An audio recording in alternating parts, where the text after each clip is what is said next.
அரசு ஊழியராகவே பார்க்கப்பட்ட அந்த ரோபோ தொழில்நுட்ப கோளாறு ஏற்பட்டு இறங்கும் படிக்கட்டில் விழுந்து நொறுங்கியுள்ளது. இந்நிலையில் ஓய்வின்றி அதீத வேலையில் ஈடுபட்டதால் தொழில்நுட்ப கோளாறு ஏற்பட்டு இப்படி நடைபெற்றதால் இது ரோபோவின் தற்கொலையாக பார்க்கப்படுகிறது. எனது கட்சிக்காரர் இந்த முடிவை எடுக்க காரணமாக இருந்த இந்த மேலதிகாரியின் மீது தகுந்த நடவடிக்கை எடுக்கப்பட வேண்டும் மை லார்ட். கட்சிக்காரரா? இது ஒரு ரோபோ. வேலை பளு அதிகமாக உள்ளதால் இவ்வாறு செய்திருக்கலாம், முடிவெடுத்திருக்கலாம் என்று ஒரு சாரர் கூறியிருந்தாலும் அதை ஒப்புக்கொள்ள எந்த இடத்திலுமே ஒரு வகை சாட்சி கூட இல்லை. ரோபோ வேலை பளு அதிகமாக உள்ளது என்று ஒரு நாளாவது மேலதிகாரியிடம் கூறியுள்ளதா? இல்லை. வேலை பளு பயங்கரமாக இருக்கிறது என்று ஒரு மெசேஜ் ஆர் நோட்டிபிகேஷன் வந்துள்ளதா?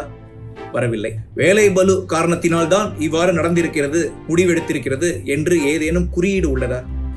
இது முழுக்க முழுக்க ஒரு கற்பனை கதையே மை லார்ட்.